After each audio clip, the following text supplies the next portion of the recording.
आप देख रहे हैं खबरें 24। उत्तर प्रदेश के आगरा में पर्यटन मंत्री जयवीर सिंह ने अखिलेश यादव पर तीखी टिप्पणी कर दी। मंत्री ने कहा कि अखिलेश यादव गुंडों के सरगना हैं। अखिलेश के गिरोह के लोगों पर पुलिस कार्रवाई करती है तो उन्हें पीड़ा होती है। उन्होंने कहा कि अखिलेश यादव गिरोह के सरदार के रूप में रिफ्लेक्शन करते हैं। मंत्री जयवीर सिंह को आगरा जिले का प्रभार मिलने के बाद वह पहली बार आगरा आए थे। इस दौरान उन्होंने अखिलेश यादव पर जमकर निशाना साधा। जयवीर सिंह ने कहा कि अखिलेश यादव और इंडी गठबंधन के लोग हताश और निराश हैं। हताशा और निराशा में यह लोग कुछ भी बोल रहे हैं। उत्तर प्रदेश में जहां जहां अपराध होते हैं उसमें अखिलेश के ही चहेते लोग क्यों शामिल होते हैं। अयोध्या की घटना हो, कन्नौज की घटना हो या कानपुर की घटना हो, उन्हीं के इर्द गिर्द के लोग ही शामिल होते हैं। उत्तर प्रदेश की जनता ने 2012 से 2017 के बीच यह सब महसूस भी किया।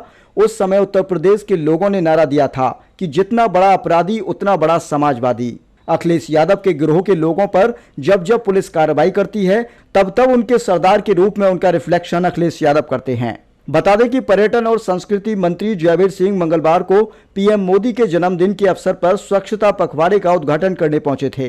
जयवीर सिंह सुबह 8 बजे शीश महल किला उद्यान पश्चिमी गेट पर पहुंचे। इस दौरान मंत्री ने ताजमहल की पार्किंग पर झाड़ू लगाकर स्वच्छता पखवाड़े का शुभारंभ किया। कैबिनेट मंत्री सुबह 10 बजे से 10:30 बजे तक सर्किट हाउस में संगठन के पदाधिकारियों के साथ बैठक की और 11:05 पर मेट्रो वर्कशॉप में विश्वकर्मा पूजा के अवसर पर होने वाले कार्यक्रम में सम्मिलित हुए। कैबिनेट मंत्री कई कार्यक्रमों में शामिल होने के बाद शाम 5 बजे आगरा से फिरोजाबाद के लिए रवाना हो जाएंगे। जैसा कि पूरा देश और दुनिया जानती है, आदरणीय मोदी जी के जन्म दिवस के पावन मौके पर आज सेवा पखवाड़ा की शुरुआत का पहला दिन है। सेवा पखवाड़े को स्वच्छता दिवस के रूप में, रक्तदान दिवस के रूप में या विभिन्न प्रकार की तमाम जन कल्याणकारी योजनाओं को लागू करने के दिवस के रूप में हम लोग इन 15 दिन का आयोजन आगामी 2 अक्टूबर जिस दिन हमारे राष्ट्रपिता महात्मा गांधी जी का जन्म दिवस है उस तक चलाने का काम करेंगे। और इन 15 दिनों में अंतिम छोर का व्यक्ति, जिसको कोई पूछने वाला नहीं, जिसका कोई पुरस्कार लेने वाला नहीं, जिसको कोई लंबी आजादी के अंतराल भी जिसकी बेहतरी के लिए कोई प्रयास नहीं हुए, उसके जीवन में मुस्कान आए, उसके जीवन में एक नई सकारात्मक रचनात्मक पहल हो, ये प्रयास भारतीय जनता पार्टी का संगठन और पूरा देश आज से शुरू करने जा रहा है।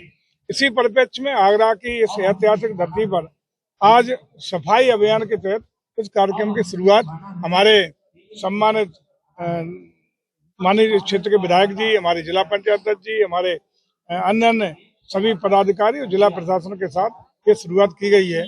हम समझते हैं कि इससे एक संदेश देने का काम है कि यदि निरोगी रहना है, स्वस्थ रहना है, स्वयं को, परिवार को, समाज को, प्रदेश और देश को स्वस्थ बनाना है, निरोगी बनाना है, बहुत तेज गति से देश को आगे ले जाना है और आदरणीय प्रधानमंत्री की मंशा के अनुरूप यदि भारत को विकसित भारत बनाने का संकल्प पूरा करना है तो निश्चित रूप से हमें स्वच्छ रहना पड़ेगा और स्वच्छता का अभियान स्वयं से शुरू करना पड़ेगा।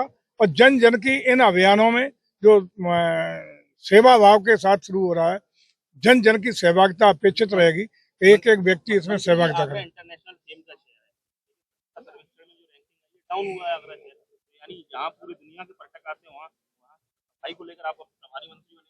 यही तो हम लोग आज प्रयास कर रहे हैं।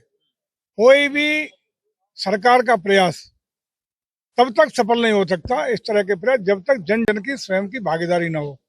पहले आदमी स्वयं पे वो एडॉप्ट करे, फिर परिवार पे करे, समाज पे तभी प्रभावी होता है।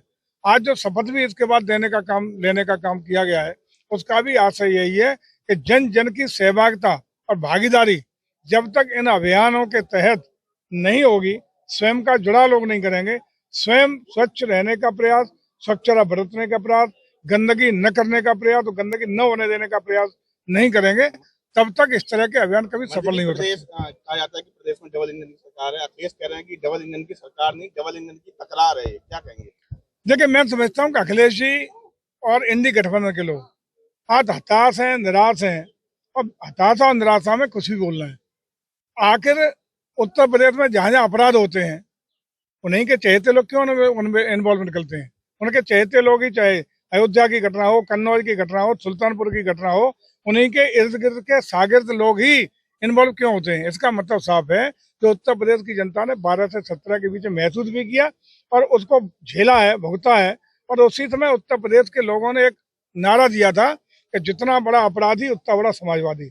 इसका मतलब ये इनके अखिलेश जी के गिरोह के लोग जब तक उत्पीड़ित पुलिस के द्वारा जब इन पे कार्रवाई होती है, जब जब ये गुंडई करते हैं, पुलिस के खिलाफ कार्रवाई करती है, तब तक उनके सरदार के रूप में उसका रिफ्लेक्शन अखिलेश जी देते हैं। आया डकैती में, अखिलेश यादव उनके घर गए, जबकि पुलिस ने उनका एक वीडियो भी जारी किया, क्या कहेंगे? मैं यही तो कह रहा हूँ, उसमें तो डकैती का जो सोना डकैती में गया था वो भी रिकवर हो गया है, उसके बावजूद भी चूंकि उनका चहेता है। तो मैंने जो कहा कि जब जब उनके गिरोह के सदस्यों को पुलिस के द्वारा कार्रवाई की जाती है अपराधियों पर, तो गिरोह के सरगना के रूप में अखिलेश जी को सबसे ज्यादा पीड़ा होती है। केरल में उपचुनाव क्या लग रहा है? 10 सीटों पर उपचुनाव उत्तर प्रदेश में हो रहे हैं। 10 सीटों पर निश्चित रूप से बेहतर परिणाम इसलिए आएंगे कि लोकसभा के चुनाव में एनडीए गठबंधन के लोगों ने जिस तरीके से गलत गुमराह करके धोखा देके जनता को ठगने का काम किया। उन्होंने कहा 400 आ जाएंगे, इसलिए भारतीय जनता पार्टी मांग रही है कि संविधान बदल देंगे। 400 इसलिए मांग रहे हैं कि आरक्षण खत्म कर देंगे। 400 इसलिए इन्हें मत आने दो, हमें इसलिए जिता दो कि हम हर साल हर महीने महिलाओं को 8,500 रुपये, साल में 1 लाख रुपया हर महिला को देने का काम करेंगे। फार्म भरवाए गए, आज महिला बेचारी सड़कों पर अपने को ठगा था महसूस करके घूम रही है। अब लोग जान चुके हैं कि हमें धोखा मिला, हमें ठगा गया, और आज उत्तर प्रदेश में देश की जनता इंडी गठबंधन के बहकावे में आने वाली नहीं है। उनका विश्वास भारतीय जनता पार्टी पर, उनकी रीतियों पर, नीतियों पर, योगी जी पर, मोदी जी पे है। और इसी के कारण सारे परिणाम, चाहे उपचुनाव के परिणाम हो या आने वाले किसी चुनाव के परिणाम हो, भाजपा के पक्ष में आने वाले।